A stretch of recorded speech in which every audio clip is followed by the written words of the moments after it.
Road. Joining me now is Kevin Hassett. He's former chairman of the Council of Economic Advisors. He's the author of the most important book of the century. It's called The Drift, Stopping America's Slide to Socialism. Kevin Hassett, welcome back. Great day for you to come back. Kevin, look, I apart from making forecasts about the economy, I will just say this. This crazy, woke, progressive policies, big government socialism, Newt calls it, regulatory control of the economy, spending and taxing and printing money. I mean, I think these are key factors behind this stock market sell-off. What do you think?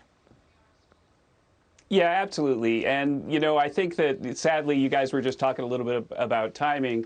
But as you mentioned, that the retailers have started to see it as well. It's not just the high-tech companies. The S&P retail index is down about 35% year to date. And that's what you see in recessions. You know, I've been a little bit ahead of you over the last few months on recession. I don't know if you've caught up yet, and we'll concede that we're in one now. But I think we are. But, you know, in terms of markets, one of the things that you see regularly is that markets have a really hard time with election years.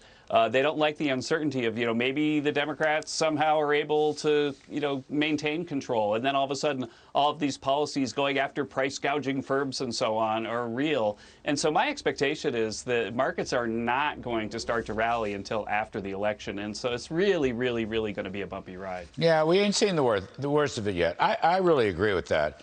I don't know if we're in a recession now, but I think all this stock market action and other things, real world events, are pointing to a recession. Kevin, you know, it's an odd thing. In the middle of all this, you get the White House press room saying, oh, we don't look at stocks. We don't look at stocks, not very important. Now, you and I worked for a guy who looked at stocks a lot. In fact, over the course of 3 years, however many hundreds of times I walked in, the first thing he asked me is, how's the market? But, Kevin, I know the market is not perfect, but it is an important gauge of the future economy, of confidence and so forth. Don't you think the Bidens make a mistake ignoring the market? I mean, isn't that kind of this, you know, sassy, left-wing, progressive, we don't like rich people type stuff?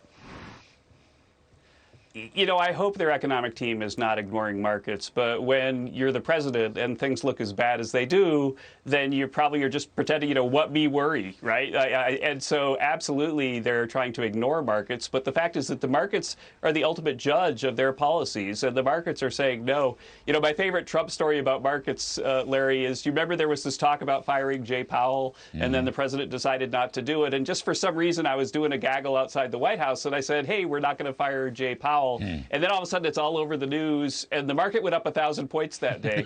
And the president called me up, and he said, "We gotta put you on every day." So, I know. Maybe that's what the White House should do: is bring me back and stick me on every day, and see if we can't reverse this thing. But it really, honestly, though, seriously, they need to take this seriously. They need to not talk about price gouging. They need to recognize that supply is the answer. And it's not just the Fed's fault. It's not just Putin's fault. It's the fault of all this fiscal policy. And, you know, there are 2 academic studies out that show that the Biden stimulus is the main cause of this inflation, one from Morgan Stanley and one from a regional Fed. And so it's not just us. You know, it's the academics now that are pointing the finger at Biden. I mean, it's just we had a very healthy stock market during the Trump years. Trump did look at the market. The market signals what it signals. There are issues. Confidence, no confidence. As you say, the Jay Powell thing. I remember when I first pulled into town, I tried to calm the waters about trade and tariffs, and markets seem to like that a lot. I think the Bidens make a big mistake. And, Kevin, again, it's part of this wokeness, isn't it? I mean, they look at stocks as like rich people, and they don't pay their fair share. And whatever happens, whether it's baby formula or oil prices or poultry, it's their fault. They're price gouging, and we should tax them and we should regulate them. And I think, frankly, if they could regulate the stock market, they would try. I mean, I think this is part of this progressive idea, which has failed so much. Right, and to put their proposals in perspective and to see how they really are part of the drift toward socialism that I write about in my book, is that the proposal right now in Congress for going after price gougers says that the FTC has the authority, the Federal Trade Commission, to decide whether a company is price gouging or whether you are price gouging, or I am for my book, The Drift, right? And then if they decide that you are price gouging, then they get to charge you a penalty of 5% of your revenues, not of your profits, but of your revenues. 5% of revenues is about 100% of profits for a lot of companies, right? They don't have margins that are that big. And so if that really were to happen, then it would absolutely be devastating for markets. And so if you think there's like a 20% chance that the Democrats control Congress and they could do that stuff, then you should really, really be pricing that in today. And I think that's what your point is, that people look at these crazy woke policies and there's pricing a 20% chance that they happen in today. And these policies are so negative that 20% of that awful thing is a really bad number. Well, for sure. I mean, look at, they don't like, the woke progressive idea does not like profits. The capitalist idea is profits are the mother's milk of stocks and the lifeblood of the economy. If you're not making money, right, you can't expand and hire and pay out greater wages.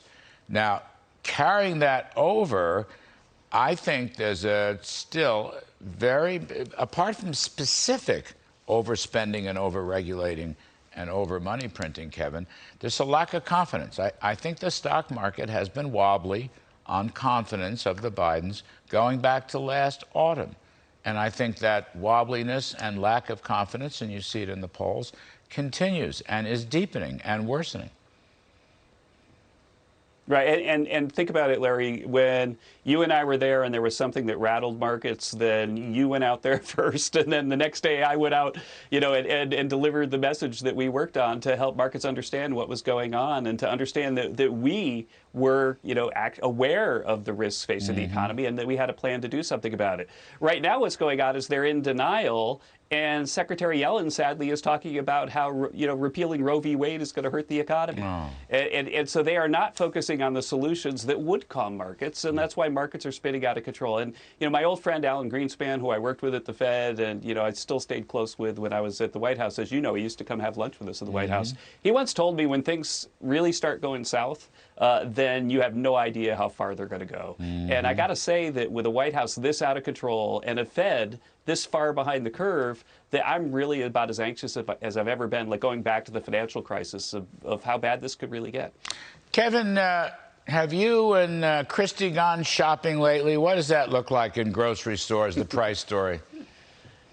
Yeah, it was one of those things, that I'm like the nerdy economist who actually really loves to shop and look at prices. And so today, we grabbed just like a tub of watermelon because we're going to have a little barbecue and a pound of hamburger, and then stopped for gas on the way back. And so I was just paying attention to DC prices. And so the tub of watermelon was $18, and this is not at a fancy grocery store. The hamburger was $6.60 a pound, and then it was almost $6 a gallon when I filled up on the way home. And then to top it all off, when I get into the house, because it's hot in DC now, it's a brownout, and so I don't have electricity. This is what's going on in the country right now. This is Joe Biden's America, and we need adults to come back to the White House and to come back to Congress and fix this before it gets really, really out of hand. I mean, it's already out of hand, but the fact is that there's shortages of everything. So let me get this brownouts right now in the nation's capital. Let me get this right.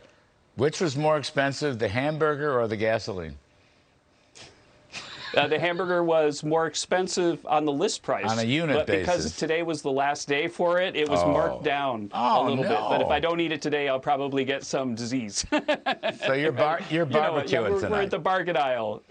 Well, it cost you a fortune in barbecue. Thanks for the invitation. I'd love to come down for dinner to Hassett Barbecue. Anyway, Kevin Hassett, terrific stuff. Thanks very much. Talk soon.